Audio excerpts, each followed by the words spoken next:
saying? It's okay. You were talking about rings around the eyes, and then you were talking about in past lives. And then you had also readings of your being previous warriors, and you're a warrior currently. Right. What I was told by the they're the elders from the Urfactinum universe. That's where I got the name from. They told me that's what it was. They 2015, I had a scene where they took me up into the megaship, and I was in the cargo area playing with these other beings. They're like 3.5 foot to 4 foot tall, and we were playing our dimensional hide and seek tag games like we usually do. And then 3 elders showed up, and they were like 6.5 to 7 foot tall. And they said, "Come here a minute, suzerain." So I go to them, and I stood in front of them, and they said, "You are from the symbol on your right ankle means you're from. That means Urfactinum. It is a universe that we are from, and we are the home world of our people. You're from Urfactinum universe, and it's also the name of a planet that you reside in, an Alienologists universe, before you came over to Taurus." And they told me, "You are Urfactinum, and that's even alien, even to the Alienologists universe, that we are so alien and removed that we have to be isolated because we are master energy creator beings, and we do energy processes that are totally foreign or alien to even Alienologists universe. Especially, it's going to be foreign to this universe." And they said, "We come from a very high place where we do universal dimensional work and very adjoining universes to our universe, and that's why you're here now." And they said that's what the symbol means. And they said, "I can't go into it now because because there's too much confusion and everything going on, too much distraction right now. We will tell the rest of it will come to you. We will tell you later." And I think he was referring to the fact that I was playing with the Cremungians, and we were doing our dimensional work and everything, or dimensional play. So he left. I got the impression when he said confusion, he was referring to the ones that I was playing with, the beings.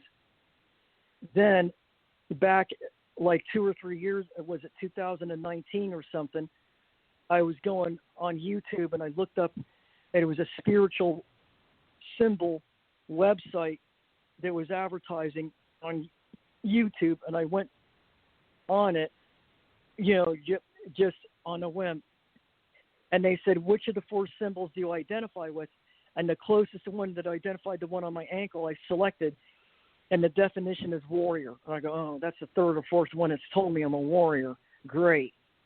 So then I'm remembering when Yissaron telepathically told me that I will be working with the warrior commander, the commanders of these warrior alien races for now on out, because we got a lot of work to do. Like, we're going to be fighting. There's going to be an ongoing battle, a war up there. And I go, "Wait a minute," because I knew right away what that means, intimately. And then I was told in 2008, that was another time I was told I was a warrior. In 2008, I was asleep in my bed, and the helicopter flew over, and it actually shot a laser at me when I was asleep through the window. And Yissaron made me invisible and hid me underneath, like behind the bed. And then 2 or 3 of our ships went after the helicopter, and I don't know what they did to it, but it never came back again. And later on that day when I woke up, I got the real strong impression that for now on, we're not going to let you remember much of anything when you go up anymore, because from now on, we're in a war and we're fighting a serious war. And for your own security and safety, you're not going to remember much from here on out unless it's not related or something. And that year, 2008, I was trying to reinvent myself to make myself more marketable. I took training as a junior health physics tech. I took the Northeast Utilities test and passed it. I was an apprentice boiler maker, and I had to take the apprentice training in Jacksonville, Florida. I did a lot of and I went to the nuclear plant as an apprentice hell physics tech, and I also went to as a valve tech up there in Michigan at a nuclear plant up there. I did a lot and find out to no avail. I didn't get hired in any of those places. Oh, I worked as a valve tech at the one plant in Michigan, but that was it. And when I was a junior hell physics tech, and the one in North Carolina, I had to go home early because my eyes were really bothering me. They were giving me a very hard time. They were blurry and everything all the time.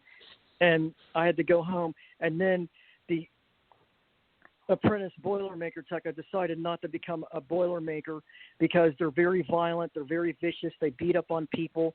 If somebody falls from their lanyard on the harness and they're hanging there, they'll sexually accost them and stuff.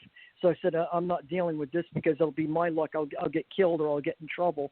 So I didn't go back to them because there was like 2 or 3 Boilermakers telling about how they beat the shit out of this one woman, that she thought she was great, that she can do a man's job. And we showed her who the real man is.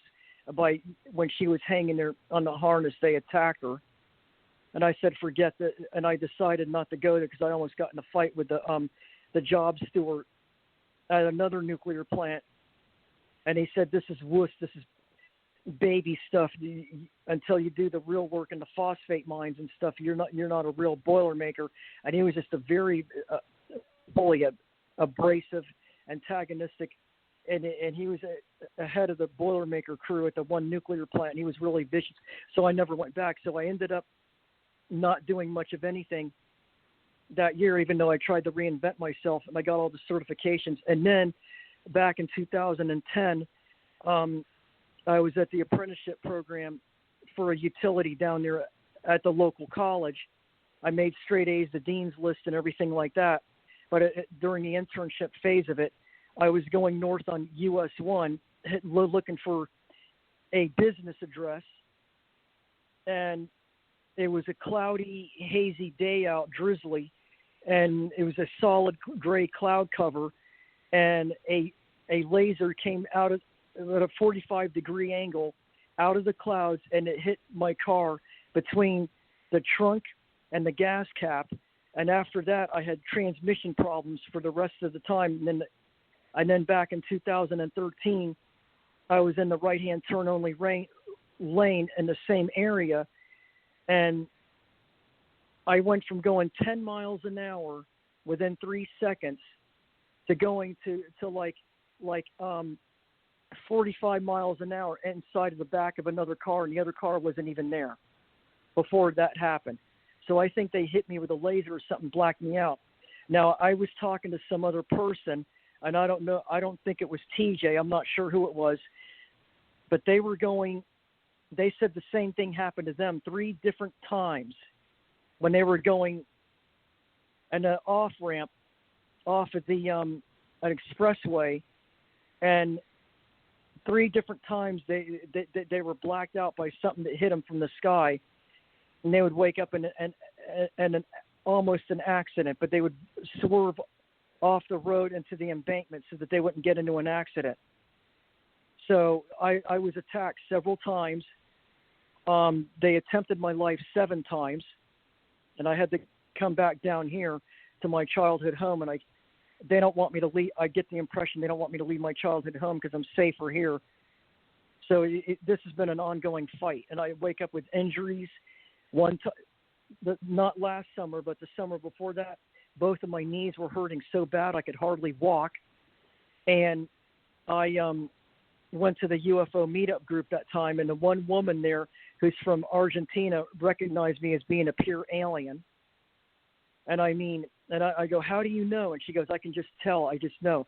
I got the impression she had an experience, and she didn't remember the experience, but somehow it made her aware of other aliens around her or something. And it's just been one ongoing thing after another. Wake up with, I've got a bum thumb on my left hand, and I don't know how I got it, and my thumbs they're not straight, they bend outward. And it's becoming progressively increased with age, the curvature. Okay. Do you feel like there's any preeminent calling, or there's any preeminent mission that you're on, or, in other words, amongst all of this various experiences and all of these up and down interdimensional travels and so on and so forth, do you feel that there's any kind of overall reason that you're here on Earth now?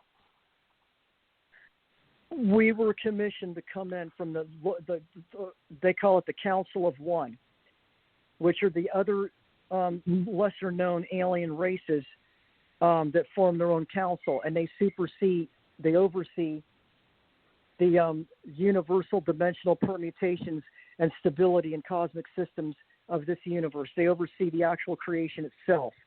And we were also called in by Orion Council, so the specific one that does planetary creation, that created this planet and some of the humans on this planet, the original humans that were put on this planet before they were messed with by the Anunnaki and the Talites and the negative reptilians and negative ETs. Before they were messed with by them, there was original 3 human colonies that were put here when the Earth was first created by this one local Orion Council. And I think they're Orion's belt, and I think they're mainly, I think their council seat is in Alnilam. There's Mentaka, Alnilam, and Alnitek. And Alnilam is where I think the council is seated, the Orion Council. And then we were called in from Aliatron. Well, we were called in from Refactanum universe. And originally, before we were called in, our state of existence was we're quasi-light beings, meaning we're solid physical beings, but would give off a goldish aura of light around us that you can actually visibly see. And we interface a lot with I was on the main council, the highest council. I want to say the Council of 7, the Council of 3, and we were around the accretion ring that goes around the sphere, and we can image any kind of incoming, any kind of instability region that surrounds our local the Refactanum universe, and we have like a toroidal, like a donut ring that goes around the universe. And we have what they call these tensor fields that feeds in and out of each adjoining universe through the donut and to the central sphere that we're around all the time.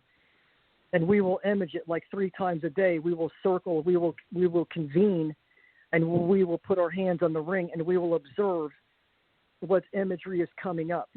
And based on what universe has any instability, whether it's in the system itself or there's a local skirmish in one of the planetary systems or something, we will go in, we will write a tensor into that universe, and we will go in and we will stabilize the system. If it's this dimensional creation work, that's easy. But if there's a war or something, it takes longer because we have to analyze the enemy, figure out what its properties and capabilities and its intent is, and then eliminate it.